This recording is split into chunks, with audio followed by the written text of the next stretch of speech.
Hi, everybody. Today we have with us Padmanabhan Girinathan Nair. We call him Paddy. Paddy is a sustainability professional working as a director with one of the big four sustainability consulting firms.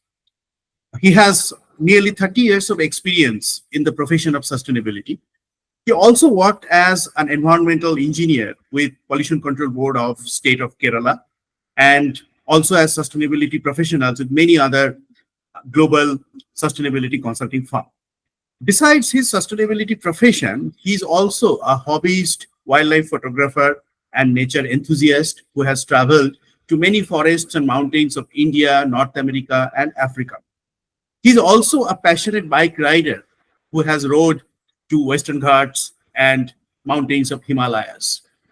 Besides all these, today we have him because he is one of the characters of my recently published book, Pseudo Ecotourism in the Shadow of the Bengal Tiger. Paddy had a very fascinating childhood as his late father was a forest department veterinary doctor working with Kerala Forest Department, which had provided him opportunity to interact closely with nature and wildlife. So, Paddy, we're curious to know from you that how much opportunity you had got in your childhood in terms of interacting with nature and wildlife as a son of a forest department vet. Hello, Arnab. Thanks for having me here. Congratulations on your wonderful book, which I have read fully. Thank you. And thanks for me for including me in your book. So, regarding your question about my childhood, my dad, late Dr. Girinathan Nair, was a forest veterinary officer with Kerala State Forest Department. He graduated from Manuti Veterinary College, which is a very prestigious veterinary college in Kerala, and was a contemporary of Trimurtis of Kerala elephant conservation. Dr. K.C. Panikar, Dr. Chiran, Dr. Kaimal were professors in Manuti Veterinary College. And these guys were pioneers. They started the practice of tranquilization of elephants, putting GPS collars on elephants and tracking them. So my father worked with them extensively in a different area, even though he was in forest department uh, and looking after the captive elephants of forest department. So his duty included traveling to places like Parambikulam, Tekadi, which is Periyar Wildlife Sanctuary, Nilambur, Kodanada. Kodanada is very famous for is currently is a very famous tourist location because of the elephant captive elephant training center. Then Konni, Mutanga, which is in Wayanad.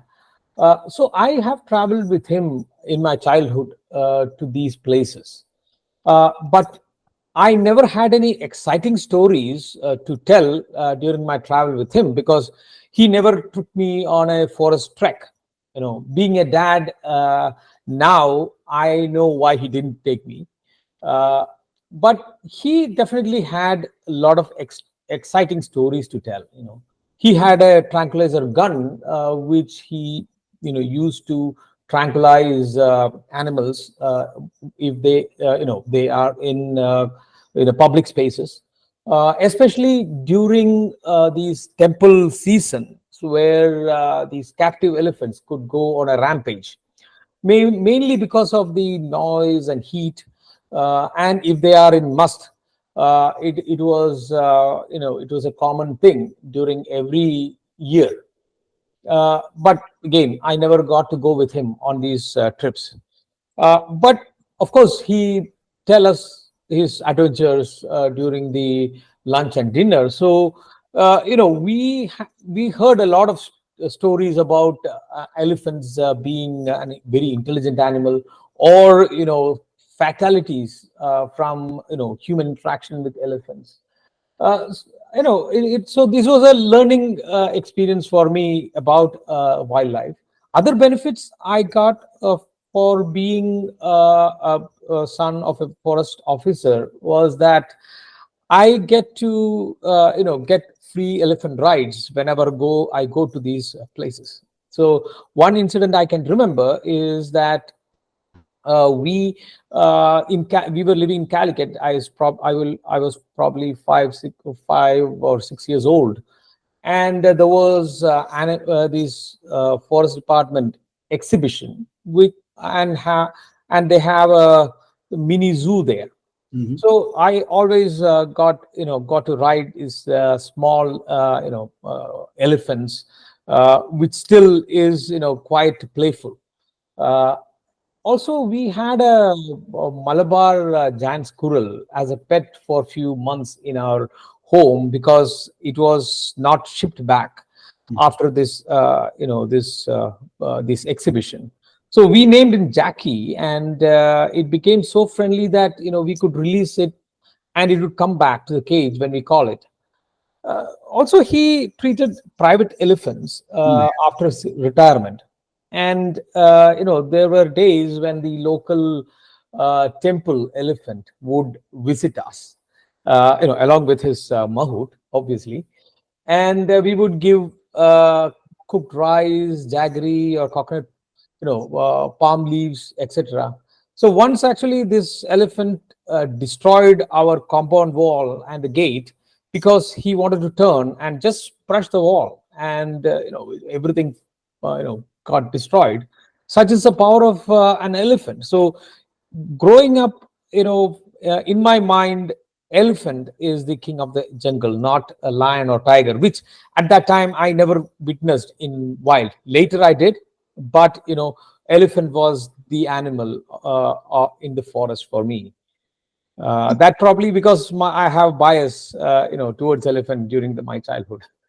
Well, that's very interesting to know actually that this, considering elephant as the king of the jungle instead of lion or tiger, if you talk about subcontinental forest. So, Paddy, in this particular book, Pseudo Ecotourism in the Shadow of the Bengal Tiger, uh, I mentioned a couple of incidents where you and I traveled together, and those incidents or those stories were primarily about encountering with wild elephant.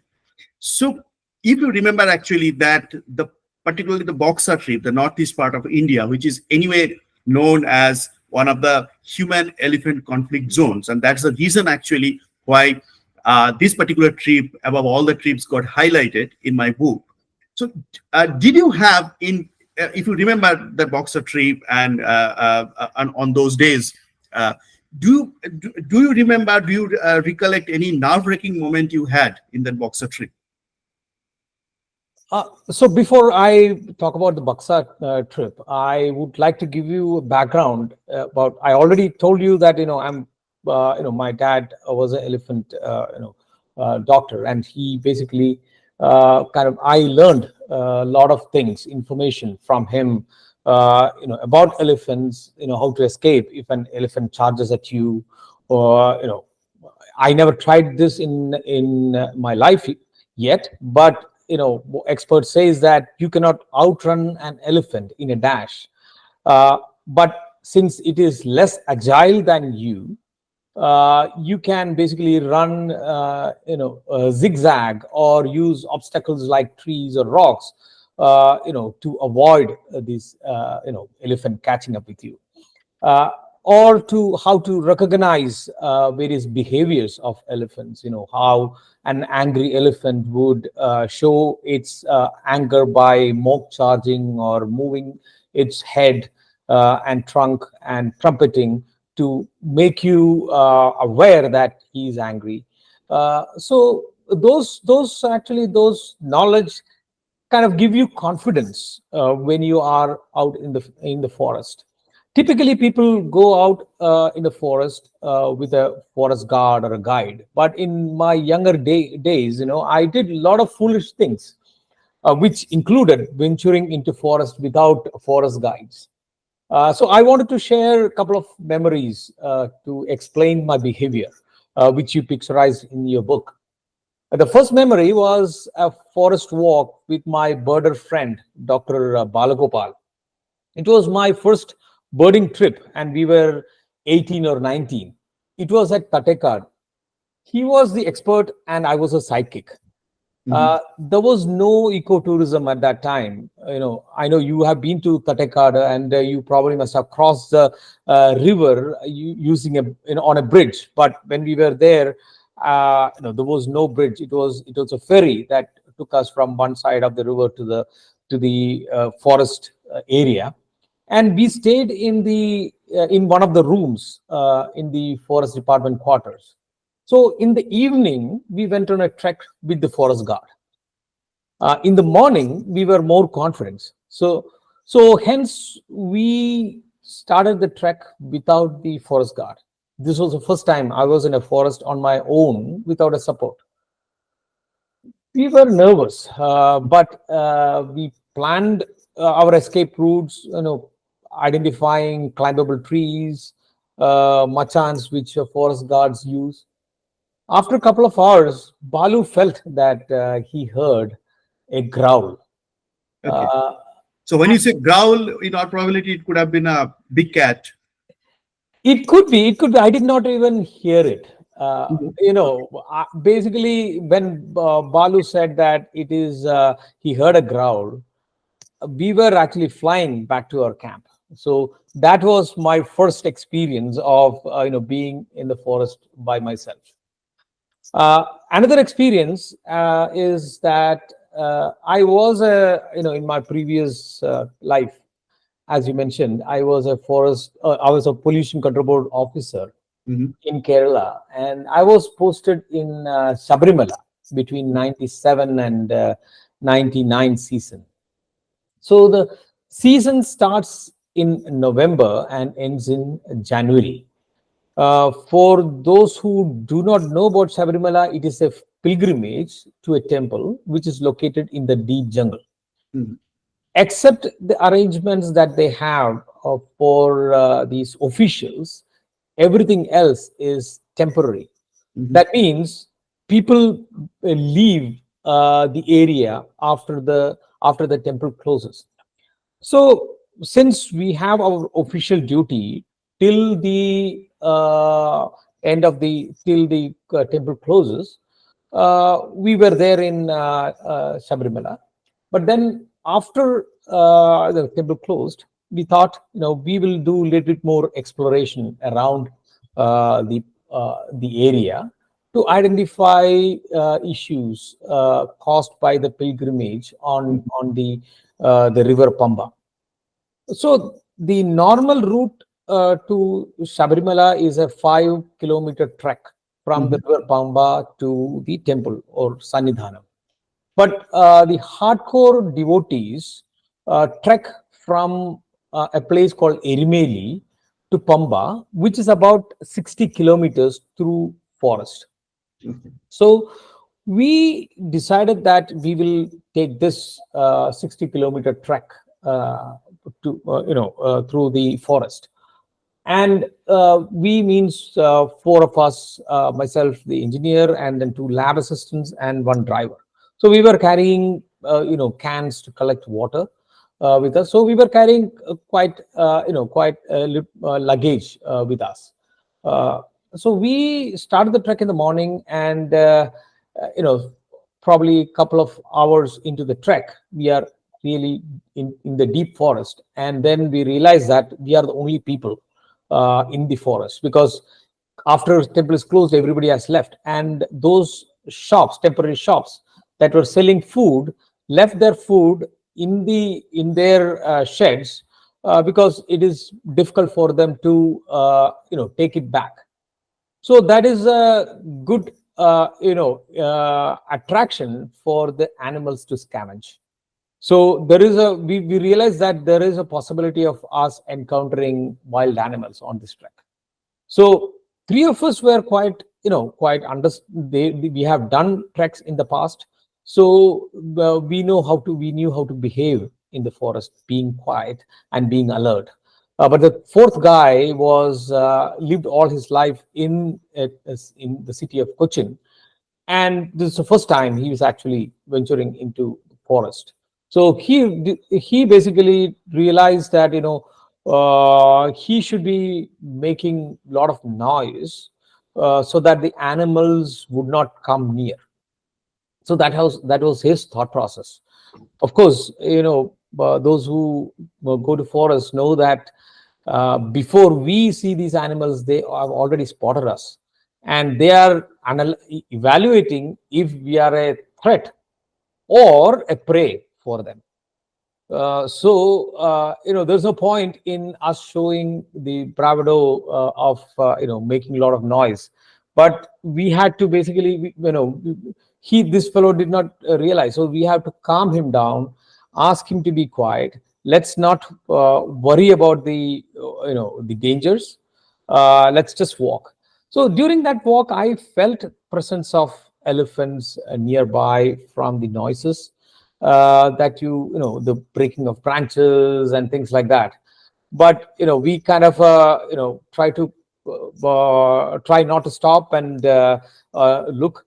We just continued our trek so that we reach the other side safely. So being in so I have already experienced such scenarios in the past. So in Buxa, when we were walking in the woods where there are possibilities of meeting wild elephants, I went back to my previous experiences or lessons learned from the previous experiences. So I never felt threatened, but I was quite alert, and I would say that uh, you know I studied, or we were there for a couple of days, so we had actually walked through that area with the guides before. So I had studied the area, so I looked at the escape routes. If elephant is coming, we basically need to run towards our village. So we basically I kind of understood the direction to which we have to run, all those things. So it basically kind of you'll become a bit more confident about that. But in the Buxa, I was more worried about those people. In fact, when we were stuck in that uh,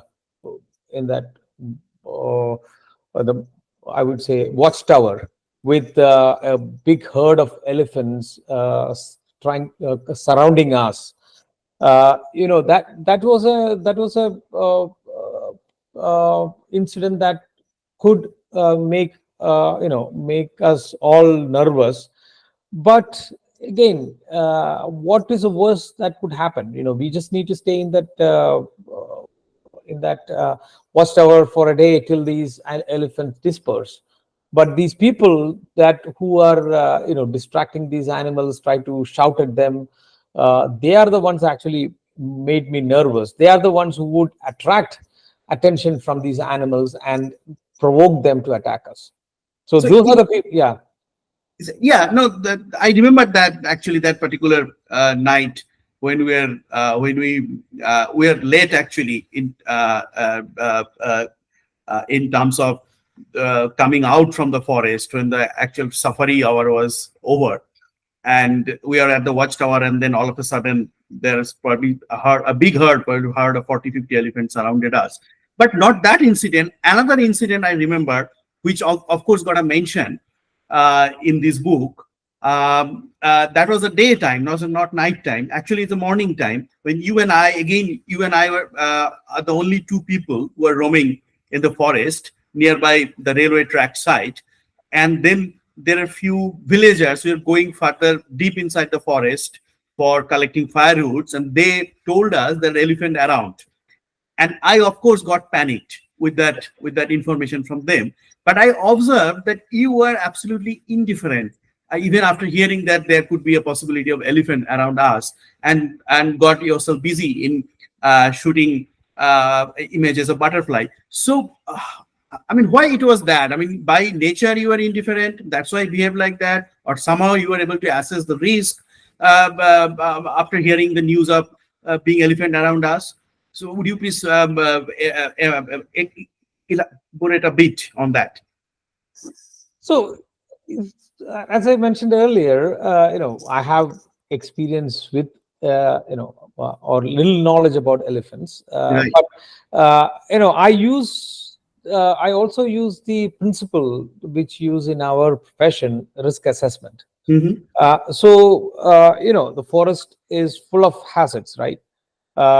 So, but we need to evaluate, what is risk that could cause harm to us. So if the villagers are saying that we know that elephants are around that at that area, right? We have seen them in the night coming to the place where we were staying. So only thing that was that gave me comfort was that we know the area, Hmm. and also there was some space between the forest and us. We were standing on that railway track, right? And so there was some clearance which basically gives us an early warning uh, of these elephants, and we could escape. As I said, we cannot outrun the elephants, but we could easily kind of get to a place where there are more people, and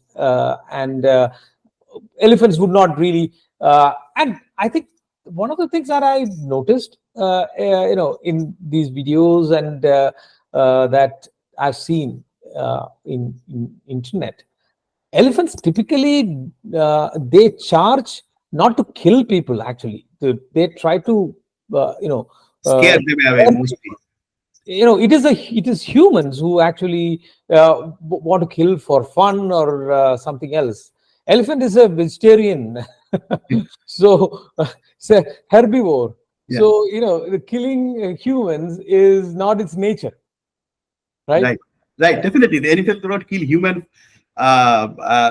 as prey. They Yeah, only kill human when they're threatened by human. right, When their right. life is threatened by human. Absolutely agree with that. So No. Yeah. yeah, so knowing that, having that kind of a philosophy or knowledge, I'm not that nervous about elephants around me. Of course, it would be a different scenario if it is tiger or a leopard. It would be a different scenario, and I know that Buxa does not have tiger, so I was quite comfortable in that way there in Buxa. Right. I mean, until that point, Boxa didn't have tiger, but recently there are news that Boxa probably have found one tiger. Yeah, So, but yes, when we were there a few years back, as per the forest department census, there was no tiger in Boxa. yeah, But elephant is always the the the flagship animal of yeah. Boxa. We could say that there's so many of them and very closely living with human. So in general, Paddy, I have seen actually that your level of maturity as an eco-tourist, whenever we have traveled together, Boxa is not the only one place we have traveled together. There are many other places. And I have always admired your ecotourism maturity, and probably that is much more than me. If we count the number of days spent in forest in last 10 years, probably it would be much more than you, what I have spent purely as a hobbyist wildlife photographer or as a writer of this book. But still, I have noticed that you have a different level of perception as an eco-tourist and a different level of maturity as an eco-tourist. So, do you have any kind of message for eco-tourists or future eco-tourists which can be helpful for them in terms of their behavior in forest? All right. Okay, Arnab, I have to make a confession. Okay, Okay. you're asking the question to a wrong person. Your title for the book is apt. You describe typical tourist behavior, and it was an introspection for me. Mhm. I had been that person at many occasions. I rode motorbike through eco-sensitive areas like Ladakh, or drove my SUV to wildlife sanctuaries. Leaving my carbon footprint. Mhm. Uh, and I'm opposite of a true eco-tourist who is a responsible traveler. So I don't pretend to be one. I am a typical pseudo eco-tourist. However, the more you explore and understand it, I learn and try to do things better next time. Until recently, I never did serious photography. I normally enjoy the experience of being in the wild rather than try to capture it. But once I started taking photographs inspired by you. I broke your camera, while we were in the Delhi. So that was my, first serious photography trip. Uh, but once I started, using photography or doing photography as a hobby, I noticed that I have become more observant and alert uh, having a camera with me than when I was without one. Uh, so that basically changed my love for the wild. And as you mentioned, anything can be my subject. Small plants, flowers, butterflies, trees of different shapes. The beautiful lighting when you drive through do a jungle safari in the morning or in the evening. So a lot of things actually you started noticing, and while you are doing photography. So having taken up that hobby definitely enhanced my experience of the wild. However, it becomes a little stressful also, to get the best shot. And if you don't get the best shot, there is disappointment, which is the case with me most of the time. So I kind of now I mix both of them. Sometimes I take my camera, sometimes I don't. I take my binoculars with me, Mhm. so that I can see these birds or other things clearly and identify them. So while you are in the forest, you are experiencing things, learning things. So having a hobby is probably, don't just go to forest just to see one big animal like a tiger or a lion or an elephant, and then if you don't see it, you become disappointed. That is not the way ecotourism should be experienced. You basically go out, experience everything. That will make you a better ecotourist, I would say. No, that's an excellent perception and point of view, Paddy. That do not go to the forest with an expectation to see a particular animal. Do not go to the forest in expectation to get your best images, because you may get disappointed at the end of the day. But if you go with much more open mind, then probably you'll be more enlightened from what nature has to offer to us. So this is the book Pseudo Ecotourism in the Shadow of the Bengal Tiger. This is one of the key message which I also try to convey to my readers. And Paddy, you are one of those few people who read the manuscript of this book before even it was submitted to publisher. So do you have any specific takeaway from this book which you'd like to tell to the readers of this book or the future readers of this book? So, Arnab, you are talking about this inclusive ecotourism in your book, right? And I actually like that concept, Mhm. uh, because the ecotourism does not require you to travel to top wildlife sanctuaries to see very specific species, say like tiger. You don't need to plan a big, trip to say Masai Mara, so you can see the migration. You can see a lot of interesting things, in the area where you stay, or maybe a few hours drive from where you stay. For example, Bangalore has so many places, Western Ghats around Bangalore, that you can basically do a day trip and have enjoy the forest. And this will basically help uh, reduce your help the environment by reducing your carbon footprint, also help the local communities who are relying on forest for their livelihood.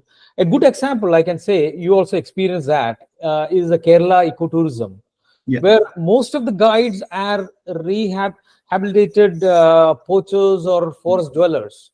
Right. I think you did the tiger trail in Peria, right? Right. With some of those guys. And recently, I was in Chinar Wildlife Sanctuary, and we went to we had a trek through the forest, and the guide was a person who was living in the forest, but then because of the forest department's policies, he was moved from the forest to a colony outside the forest. So this basically gives them the employment to take us around that forest. So it actually helps them, and also it gives us more human touch, or I would say, we are helping we feel that we are helping the community also while we are doing the tourism. So I like that concept of the inclusive ecotourism. On a personal note, I basically take away for me is to visit all the sanctuaries that you described in the book. Of course, not to have a tick in the box or not to become the most important person in the room, but to experience different things. So, no, thanks again, Arnab, for having this podcast and making me part of this book. No, I mean, pleasure is all mine, Paddy. To I mean, no, in many ways, not just having you in this podcast, but also being a companion for me in many of my ecotourism activities in various part of the subcontinent, and also giving me an opportunity to illustrate your character in this book, which actually adds a lot of value. And the message which you have conveyed today, that having a hobby, the strength of a hobby, but at the same time not getting carried away by the hobby, not getting stressed out actually with the pressure of getting your best images or with an objective of seeing your one particular animal in the forest, but rather than having an open mind, and then you can actually get the most out of the hobby which you have developed, and which personally you have become, as you have said, that you have become more observant after picking up this hobby of wildlife photography and ecotourism. And that is actually, Paddy, one of the main message which I wanted to convey through this book, upholding the importance of hobby. And I'll just read one paragraph from this book, which kind of resonate exactly what you try to convey to the readers of this book. So this is from the page 4 preamble section of the book, Pseudo Ecotourism in the Shadow of the Bengal Tiger. An ordinary human who takes part in ecotourism or clicks pictures of nature and her rare flora and fauna, despite not being a wildlife expert, helps in dispersing the splendors of nature and wildlife among many other ordinary humans who haven't yet experienced these. This makes the hobbies of ecotourism and wildlife photography powerful influencers in promoting the concept of nature-based solution, the solution to save the planet, which is hidden within nature herself. All we need is to let such hobbies become inclusive so that the beneficial impacts are bestowed equally upon all living life forms, not just on one single species. Let us together embrace an inclusive ecotourism where every human and non-human life form have equal place. And let us discard the pseudo ecotourism from this beautiful planet we call home. So this is actually about our conversation on this book, and knowing Paddy as a character of this book. But Paddy, before we conclude, I have asked you quite a few questions. Do you have any uh, specific questions for me as an author of this book? All right. So yeah, that I will put spotlight on you now. Uh, so I have read this book and I have seen your transformation in close quarters, which you have explained in this book. I felt that this book is about wildlife photography, wildlife sanctuaries. It can be a travel guide. It can be considered as a story of a human transformation and so many other things. But what is the one thing that you really want to highlight and trying to say here? Okay. Uh, yes, so that's probably a question. Whoever will read this book may have these questions as you have. So, Paddy, as a sustainability professional, I would love to call this book as a book of sustainability. But in reality, the sustainability is probably at the very core of this book, hidden by multiple layers. There's a layer of relationship, people to people relationship. There's a layer which highlights people's or humans' desire for materialism, desire for fame and glory, desire for success in life. There is another layer, which is perhaps the most prominent layer, the layer of adventurism. Adventurism in forest and mountains, surviving difficult climatic conditions, surviving difficult terrain, dealing with animal attack, encountering with wild animal in the forest, and behavior of human in the forest while you are in such difficult situations. So uh, I personally think that my readers need to cross all these layers, need to swim through these layers to reach at the very core of this book, which is sustainability. Now, one thing I would like to clear here, yes, I have written this book when I was a hobbyist wildlife photographer. You were part of of the journey as a hobbyist wildlife photographer, but this book is definitely not a book of wildlife photography. You have read this book, and people who are going to read this book, they'll realize that from the very first chapter, I have used wildlife photography to tell story, but at the same time, I have been bit satirical, being bit. I've used wildlife photography. I did mockery of wildlife photography, honestly, in many, in more than uh, uh, uh, more often than not, in various chapters of this book. So whenever I created humor, there are many ways I have created humor, but wildlife photography is one of the key element for creating humor in this book. So this book will not going to teach you wildlife photography. That's not the objective, but this book will tell you actually about what I believe an inclusive ecotourism should be and how it's connected with the fundamental principles of sustainability. Okay. All right. Thanks, Arnav. Thank you, Paddy, for being with us. For my readers, this book is published by Kyoto Publishing. The book is now available at Publishers Portal. This book is also available in Amazon in the form of Kindle, and ebook, paperback, and hard copy. Book is also available for global distribution in Amazon's global portal, and also Barnes and Noble. That's a global book distributor. They are also selling this book through their portal. So please get a hold of this book and share your feedback. And if you want, you can write to me. I'll share my the email ID, everything in the post, and I'll be happy to answer your questions and happy to take all your feedback. Thank you very much.